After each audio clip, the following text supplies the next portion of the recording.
And welcome to the Big Gunner Podcast. Well, today we're getting ready for play one of our great rivals, historic rivals in the San Francisco 49ers. We'll get ready for them tomorrow, 1 o'clock kickoff. Feel pretty good about the game. Wish we had a little better skill people. We'll check on the health a little bit. I know Paulson Adebo's probably out. Holland's questionable. We'll need somebody in the defensive backfield back. But I think overall, I have a feeling we're going to be okay tomorrow. Just some crazy thing. Jackson Dart bring us home. Tyrone Tracy gets a full load at running back. Offensive line seems to be pretty healthy. Elmanor didn't practice. Feel okay if we have to put Maboa at right tackle, but I feel like we're okay. But I want to start it off by going back to the 80s when I was there with the Giants as equipment manager and to tell you how good this rivalry, which probably started then, because we had two games that year with them and got blown out pretty much, even though the score didn't indicate that in a playoff game in '84. But we were a struggling 3-2 team, and San Francisco came in on a Monday night, and Ronaldo Nehemiah was probably the fastest guy I ever saw live.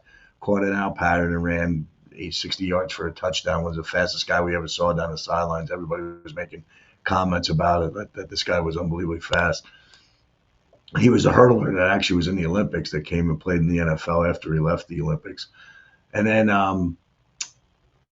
just how much better San Francisco was than us. Joe Montana, Bill Walsh, Dwight Clark, Freddie Solomon, the great team of the 49ers eventually win the Super Bowl. And then later on, we went out there and played them in the playoff game in '84 after we surprisingly made a huge upset of the Rams, who probably, I would say that year, the Rams probably gave us the worst beating that we ever got.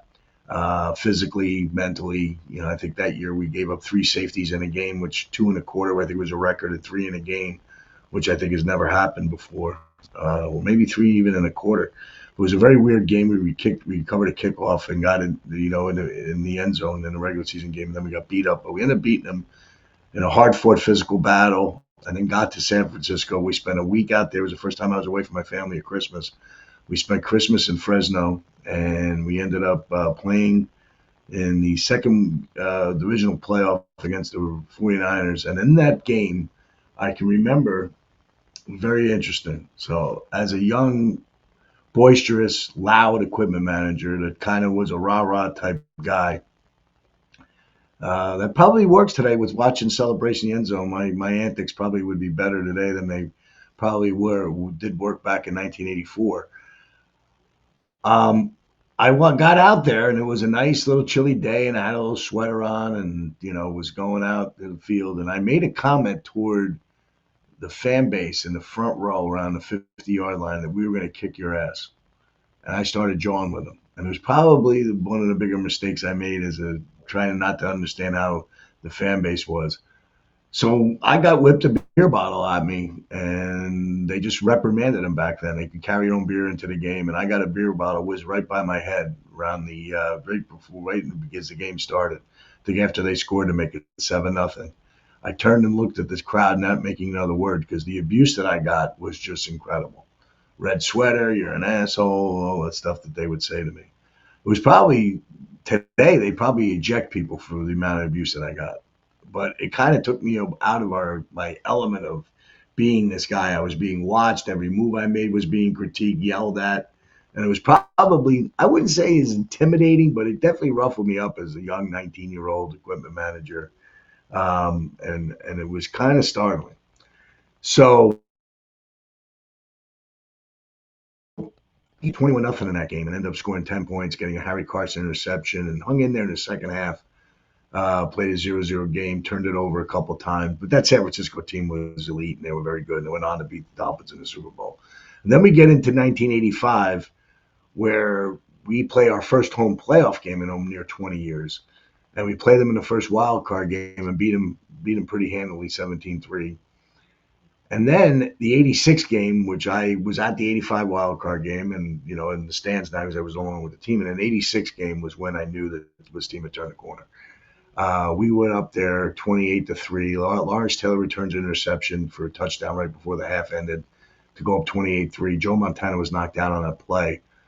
And what I remember in the stands was a feeling of all of us that actually knew each other, didn't really know names and didn't hang out, but we all knew from being in our section 340 that everybody kind of had a relationship that we knew and we understood and that what was happening.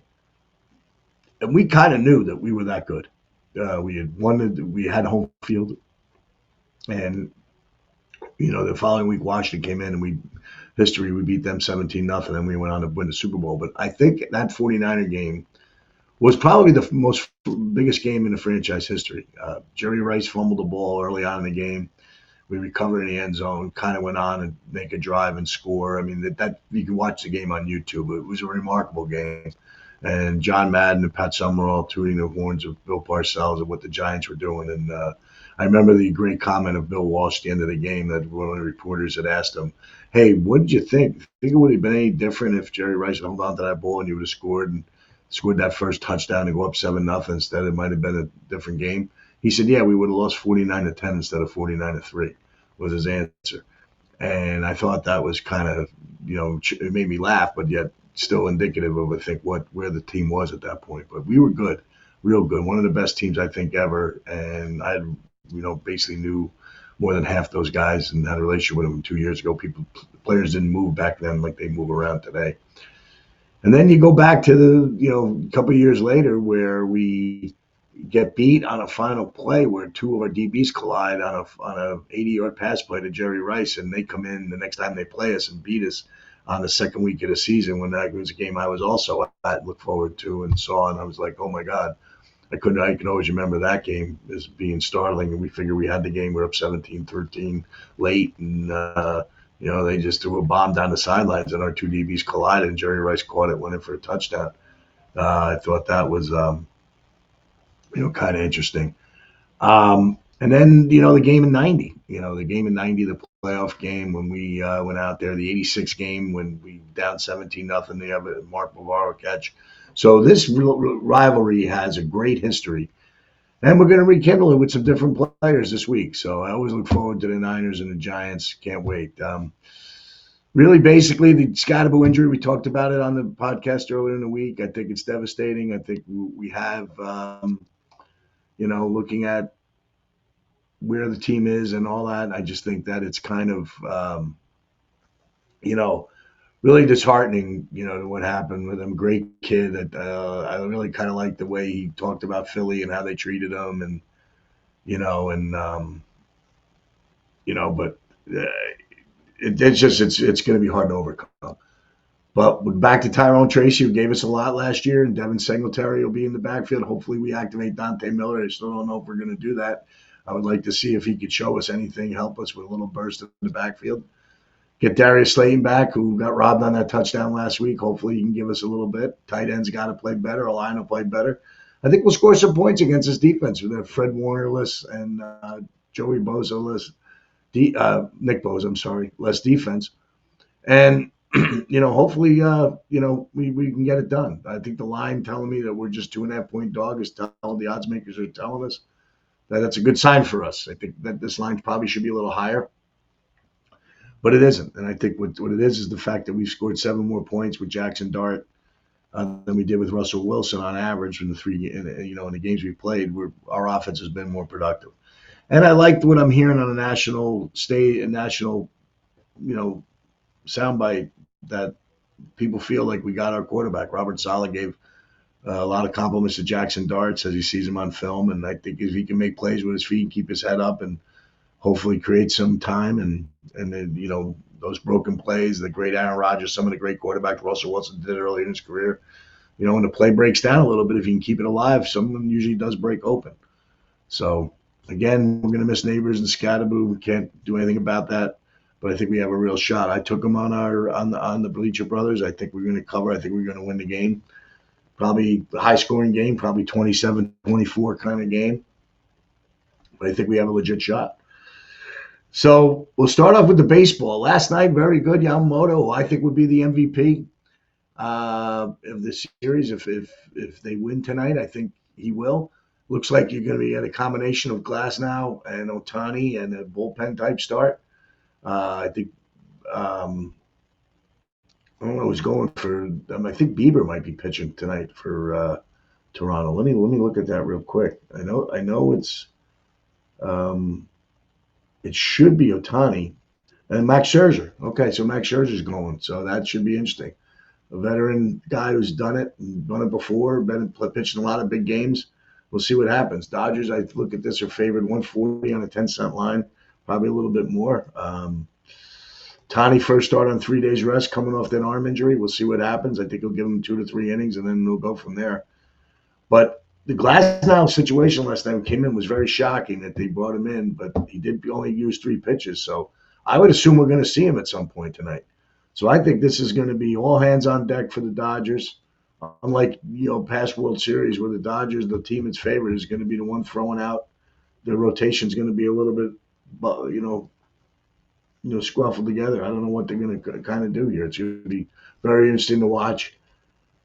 Kind of think Toronto tonight. I don't know. Game 7, tough. Get him as a little dog. You laid the 240 price in the series, so if you're holding on to a Dodgers series play, might be different, but I don't know. I told somebody the other night, this was like whoever won that game 5, I was going to take the other way, go against the odds and take the other way. So I don't know.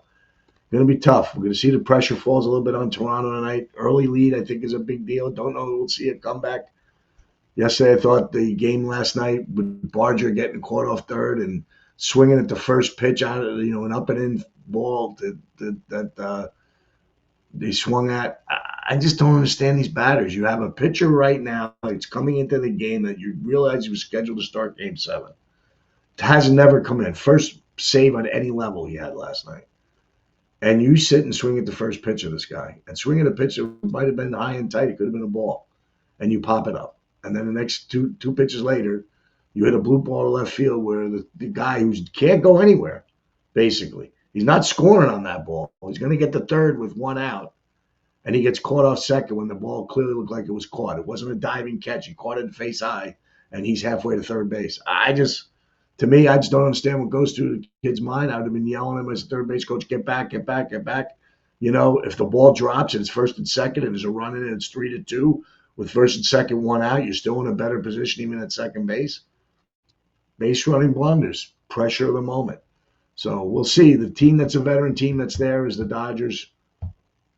And we shall see exactly what goes on and what happens there, but it should be great.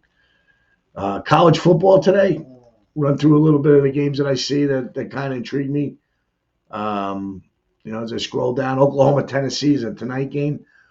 Tennessee -3. I kind of the total of 55. Lean a little bit under in this game. I think it's a high total, but I probably think Tennessee at home gets it done, laying the 3. Duke, Clemson laying 3.5 to Duke, 12 o'clock game.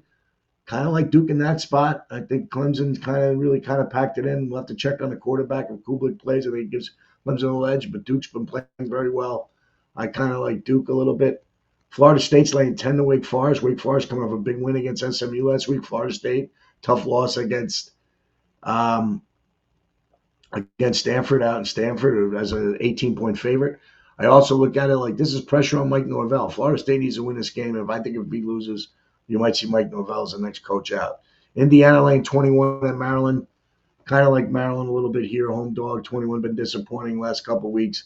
We'll see. This Indiana team just seems to be getting it done as well coached as any team in the country, number 2 in the country. Big spot on the road. NC State at Georgia Tech. Georgia Tech only laying 5.5 at NC State. Dave Dorian trying to win another game to keep his job. They're telling upset special on ESPN. Talk about NC State. I don't see it. I think Penn State wins. Georgia Tech wins. I'm sorry. Penn State, Ohio State. Next game on the board, 18.5 Ohio State. I like Penn State to keep it close. I think this is their Super Bowl, their championship game. All the games, all the pointers to this game early on in the year that Penn State, Ohio State were going to play. And the line opened up at 21, and now it's dropped to 18.5. Maybe some smart people are thinking the way I'm thinking. I think Penn State shows up today and keeps it a little close. Ohio State's had an easy road. Not many competitive games. We'll see if Penn State can get them in a competitive game. As I move down the line here, Vanderbilt, Texas at 12 o'clock should be a great game. Texas lane 3. It looks like Arch Manning is a go. Off a concussion. Man, Diego Pavia is, I'll tell you, the underrated guy for the Heisman. he wins this game today, you got to seriously look at him for a Heisman Trophy. But I just don't see it. I think Texas is playing a home game, first home game in a while. I think they bounce and get it done today. And I don't know if it gets ugly or not, but we're going to have to see. But that should be some game. Arizona State, Iowa State, looks like Levitt is done for the year. Iowa State 7.5. Iowa State struggle. I don't know if I like the game, but that's a game I'd probably look at. Cincinnati, Utah. Utah is laying 10. That's a very interesting line. Why is that 10-point line? And it's 10 lay 20. You're getting even money juice on Cincinnati. I don't know what side I want to bet in a game. I have to see what quarterback is playing. If it's the freshman, I like Cincinnati. If it's the veteran, I don't know what I feel like, but I like Sorby. I like what Cincinnati's doing there. Find it hard to bet 10, but that line is telling you flat out bet Utah. Do not bet Colorado or Cincinnati in this spot. That's what the line of 10 says to me there. UNLV, New Mexico. UNLV's been betting down. They're betting New Mexico down from 5.5 to 4. Might take a hard look at UNLV here. I know it's a game. They're kind of two-loss team now. I don't know. Maybe UNLV. I know Pitt going out to Stanford. Pitt's laying 14 at Stanford. Stanford's are much more competitive. Games got their throttled a little bit last week, but it was 7-7 with Miami. I don't know. I take a shot with Stanford. The game I like today against my Texas Tech. I like K-State home getting 7. Their seasonal game. Quarterbacks there. They have a tough place to play. I think K-State plus the 7 will be a home dog there. Miami and SMU. I think we talked about this with Defoe. I kind of like SMU a little bit there. Plus a 10. I think it's a tough spot, tough cover to go. Arkansas laying 5 at Mississippi State. Tough game. I think it's going to be high scoring, 55.5. I think the over 66.5. I wonder why. Maybe not the over that high. I thought the over. I looked at the over, so it was low. Kansas, Oklahoma State. We know Mike Gundy's been out of there. Kansas, Oklahoma State, all sorts of problems. I don't know if 24.5 is too long, but the next game with USC, Nebraska, I do like. I like Nebraska here. It'll be a really cold weather game in the 30s. USC probably doesn't fare well going to that kind of weather. Traveling again. But a little tough on the road in the Big Ten. I like Nebraska plus 4.5. Mississippi, South Carolina. They get a game out of Sellers again. I think they keep it close. I might anticipate Sellers playing well today. Plus 12.5 South Carolina. And then we'll get to the NFL right away here. We'll go down every NFL game if we can. And then wrap it up. Bears, Bengals. Bears 2.5. Over under 51. I kind of like the total going over. Bears a little lean, yeah. I know they're missing 2 backs, but we'll see what Flacco plays. Browning plays. I think that line will move. So if you're thinking right now, I would probably bet the Bears. Giants, Niners. We've talked about this game. I like the Giants. Might even like the over 48.5. Giants have, last couple games have played overs the last 3, averaging a total of 58 points in these games. So I think total over might be your spot there. Falcons, Patriots. I like Atlanta a little bit here, a little bit of a rematch. Some of the people in the organization might be going after that Super Bowl loss over there, going up to New England and playing Atlanta plus 5. I just think Falcons bounce back. It's a 2-week league. They played so poorly against Miami last week. I think they keep it close. Colts and Steelers, I like the over 50.5 in that game. Colts minus 3. Tough game for Pittsburgh. This is going to make or break their season, I think. Going to 4-4 with Baltimore on the rise might be a tough spot. We have we advised a couple of people on a play to bet Pittsburgh to win the division when they were 4-1, and since then they haven't won a game. So Daniel Jones and the Colts. I think our guy who's a front runner for the MVP. Everybody talks about Jonathan Taylor. Daniel Jones still gets 0 respect, but that team is not 7-1 without Daniel Jones. So if you win this week with the Colts and go to 8 wins, you win the over-under for the Colts for the season. I like the Colts to lay to 3. Packers and Panthers. I might like Carolina here plus the 13 and a grab. I heard some stats regarding least number of plays that Carolina allows for opposing teams' offenses. Packers have been tough as a big favorite. Get a big emotional win to beat Aaron Rodgers.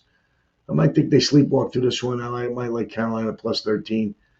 Lions, Vikings, you think that line's way too high. I like the Lions in this spot. Minus the 9, J.J. McCarthy getting the start. We'll see how he fares against the Lions. Lions getting healthier, getting the DBs back. Got McNeil back now. It should be interesting. Some people loving Houston. I'm not too sure about that. I kind of like the under 40 in that game. No Patrick Surtain is a big deal for Denver. Texans are playing a little better. I'm not too sure. Chargers and Titans. I hear some spots that Jim Harbaugh is really good in these spots as a big favorite on the road. Tennessee just really struggling. Chargers seem to get living back, have 10 days off before this game. Kind of like the Chargers, but never like to lay 9.5 on the road. Raiders and Jaguars, I like the over here.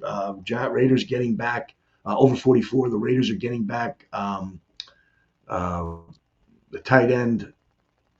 Name slips me, the kid from Georgia. And Jacoby Myers are coming back. Yeah, I can't forget these names. Anyway, but over 44 in that game. Saints and the Rams. Saints going to Tyler Shaw, rookie on the road, first road start. I kind of like the Rams, like 14 in this spot. Rams a little better. Chiefs Bills game of the week. Boy, tough game. I like Buffalo early in the game without Buffalo, but I'm starting to flip toward Kansas City with the injuries. Kansas City's playing so well, but again, Buffalo's 4-0 in these spots. Might see some points scored in this game. A total over under 52.5. It might go over. Tough spot. Seahawks Commanders. Seahawks lay 3 against Washington. Yeah, I don't know. I like Washington with as a home dog on Sunday night, and then Monday Night Football. I really like the Cowboys lay 2.5 against Arizona. I know Arizona keeps these games tight, but I think Dallas at home is averaging 40 points a game at home. I like them. So I'll wrap it up. Thanks for everybody for listening. Let's go blue. Let's get a W tomorrow. I'll throw something out on Instagram after the game. Hopefully we get no serious injuries. We got out okay, and we get up to 3-6.